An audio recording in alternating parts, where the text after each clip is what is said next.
Hello there, my RPG lovers, and welcome to another video. Of Ash and Steel is a brand new open world RPG that just came out on Steam and GOG.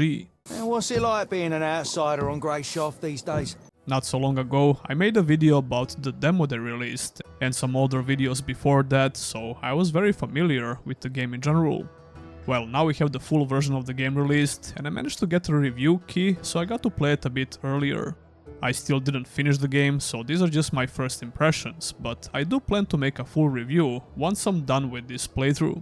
So stick around for that, and maybe check out some other reviews along the way. By the seven, have some shame. Anyway, Of Ash and Steel is heavily inspired by some old school RPGs like the Gothic series, and as a huge fan of those games, I was really curious about this RPG.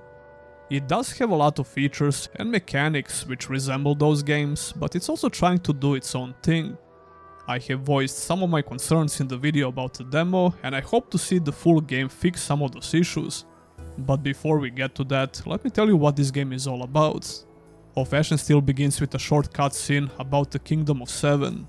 This basically means there are 7 different islands in the lore and you get to explore one of them.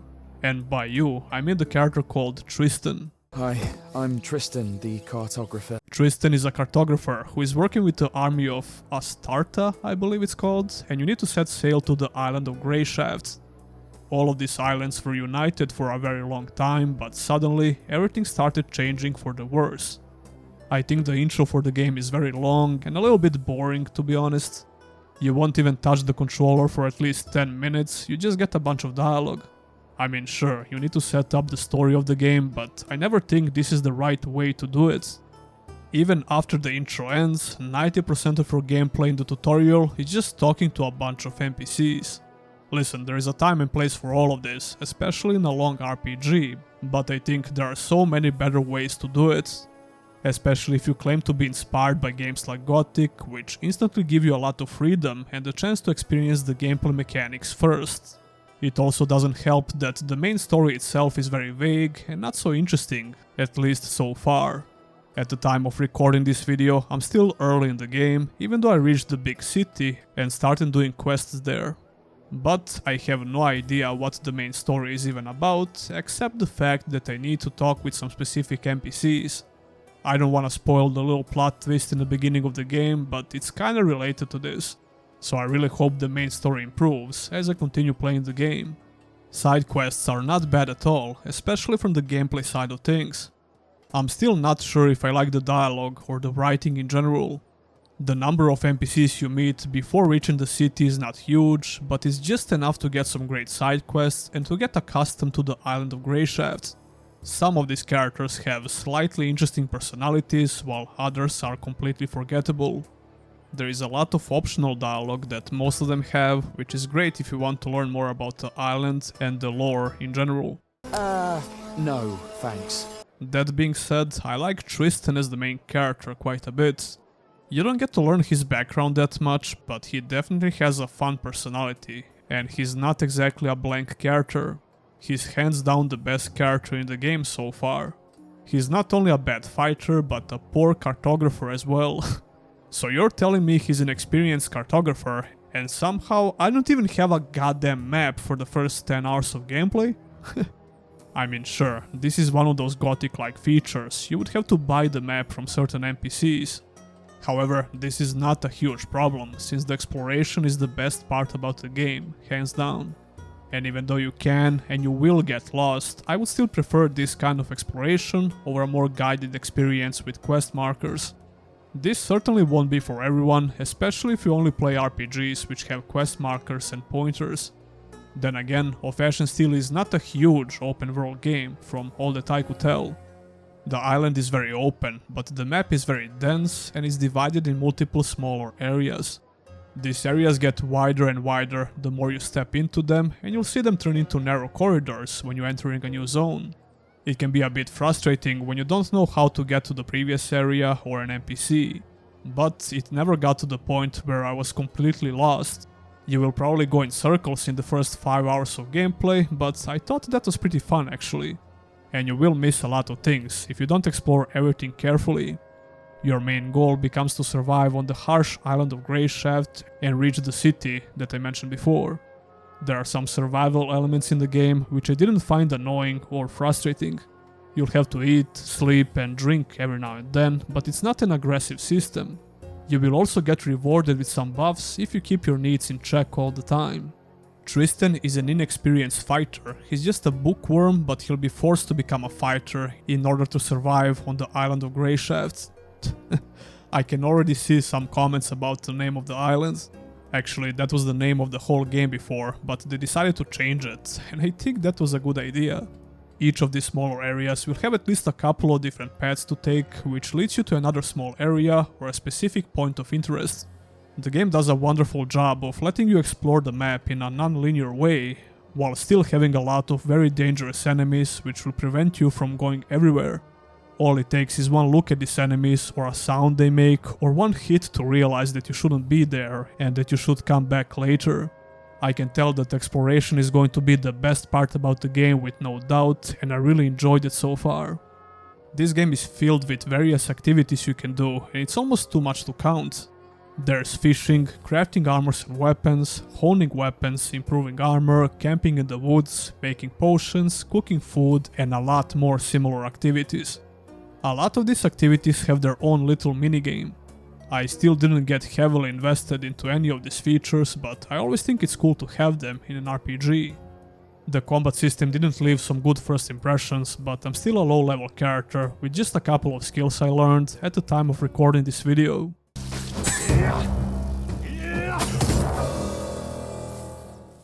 Like I said before, Tristan is a very inexperienced fighter, so it makes sense that he can't fight in the beginning. And it also makes sense if you're making a gothic-like RPG. Your character just has to suck in the beginning of the game. But even the combat system in Gothic 1 was not so slow and sluggish like in this game. You can basically just attack once or twice with a weapon, depending on the stamina you have, and the responsiveness of these attacks is not great either. I'm pretty sure this will improve with more combat skills, so I won't go deeper into mechanics until I have a solid amount of hours invested. So my experience with the combat system might change completely by the time I have the review, and I really hope it will. To put it simply, if you're a Gothic fan, you might expect something like this in the beginning of the game.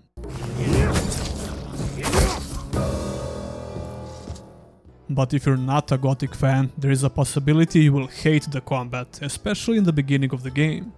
I also played with the ranged weapons a little bit, with the bow to be more precise. You will have to hold the button in order to aim the bow, and your aim will be very shaky at first. I assume you will need to increase the stats and skills in order to get a better aim. But just like the melee combat, the ranged combat doesn't feel that good at first. It's very static and you have to really try hard to hit something. Let's talk about the controls a little bit. I'll be damned! I play this game with a controller for the most part, and it works good for the most part.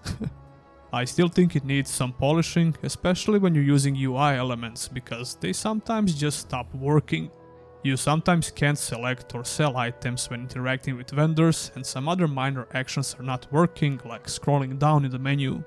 So for those particular actions I had to use my mouse wheel, but everything else works okay with the controller. Moving Tristan around is improved compared to the demo, because now you can toggle this option in the menu. I suggest turning this option as soon as you start the game, because the game is almost unplayable without it, especially with the controller. When you turn this option on, your character starts running as soon as you press the square button on the controller or shift on the keyboard. If you don't turn this option on with the controller, it becomes unbearable because it feels very unnatural. You have to move your right thumb from camera controls in order to start running. The default running speed should be the default moving around speed, but developers decided to make the walking speed the default moving speed, if that makes sense. Turning this option on is pretty much essential, but moving around is not great, even with this option on. Tristan will start walking as soon as you stop moving. Then you need to press the button again in order to run. While this doesn't seem like a big deal, this is how it works even in combat, which can be pretty frustrating sometimes. It's very janky, and it makes controlling your character a lot worse than it should be. I really don't know what's the big deal here, just make the running speed as default. and just replace the button for running with the walking option, so you have to press the button to walk. It's simple as that. Well, I say it's simple, but maybe it's much more complicated to actually do it. Nevertheless, all of this makes the control scheme way worse than it should be.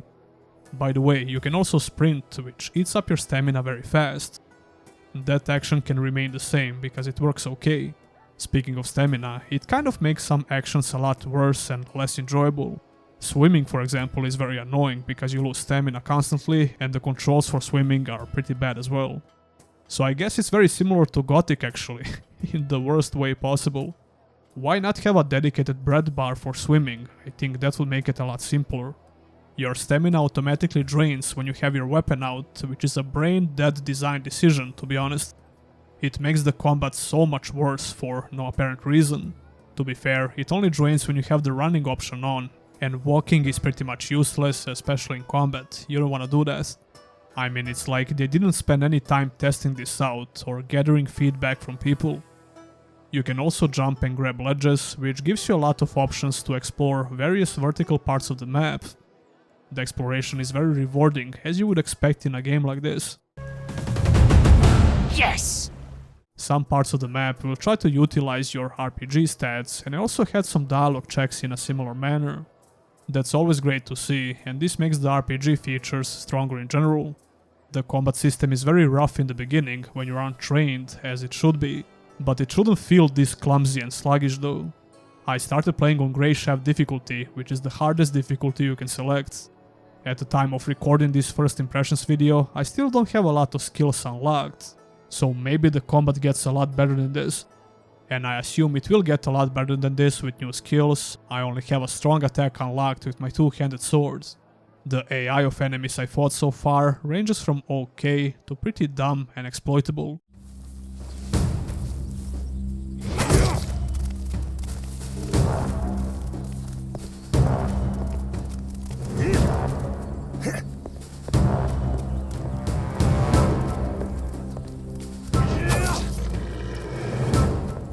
The progression system seems solid so far, but it's still very early for me to judge. Your dodge button works pretty good, and it's not so hard to dodge enemy hits. Animations for all of these actions are not great, but that's not a huge problem for me. The parry mechanic works okay, but you first need to learn the skill in order to use it effectively. This skill improved the combat quite a bit against human NPCs, so I expect the combat to improve even more with new active skills you can learn. Speaking of which, this works very similar like in Gothic games. You need some gold, leveling up points, and the right trainer that is willing to teach you these skills. You really need to talk with everyone or even do some quests for them before they are even willing to teach you these skills. I mean literally, you don't even get the option to learn these skills if you don't do some of their quests. So the game encourages you to do these side quests, which shouldn't be an issue because they are pretty fun to do. Even though there is no map for a long time, no directions or anything. The level design is great, so stumble upon what you need, as long as you explore most of the map. These side quests are not some deep stories with a bunch of branching decisions, they are more like your typical RPG busywork. Even so, I found them pretty fun to do, mostly because you get more reasons to explore all parts of the map. For example, one of these quests require you to find all 4 wheels of a broken merchant's cart. All of these wheels will lead you to different parts of the map, and some of them will trigger even more quests. So yeah, it doesn't get more Gothic-like than that, and more importantly, it's done well. As for the graphics and performance, I think the environments look pretty good, especially in the open worlds. The character models are not looking that great, and a bunch of them have very similar, if not identical face. The game even makes fun of this sometimes. Well met, Triss. You know, we sort of look like brothers. Overall, the character faces make the game look very old, but that's not a problem for me. They also had some weird graphical glitches on their necks usually, and I found some other small issues, but nothing game breaking. My performance was pretty good all around, for about 7 to 8 hours. I played on high settings with DLSS quality on 2K resolution, and you can see my PC specs on the screen somewhere. However, when I got to the big city, I started getting some huge stuttering in some parts of the city. It makes the game almost unplayable in those situations, and I hope to see some optimization patches. Everything else except those parts of the city works on locked 60 FPS for me. Look, I really want to love this game because it has so many features that I would put in all RPGs. I enjoyed playing it for the most part, regardless of the issues I mentioned. I would suggest waiting for my review and watch other reviews as well before you decide to buy it. If you're a Gothic fan, it's easier to recommend, that's for sure, but if you're not, I would suggest waiting a little bit. The game is $30 by the way, so it's not fully priced like AAA RPGs. You can tell that this is a passion project, it's not a cash grab or anything like that. So I hope my experience improves and that my full review will be more positive. At the time of posting this video, I'll probably be much deeper in the game, so yeah, we'll see. Anyway, tell me what you think about this game and do you plan to pick it up? Leave a comment down below. Don't forget to like the video and subscribe for more content like this. And if you want to go a step further, consider supporting your boy by becoming a YouTube channel member or a Patreon. Huge thanks to all my current supporters and I'll see ya in the next one.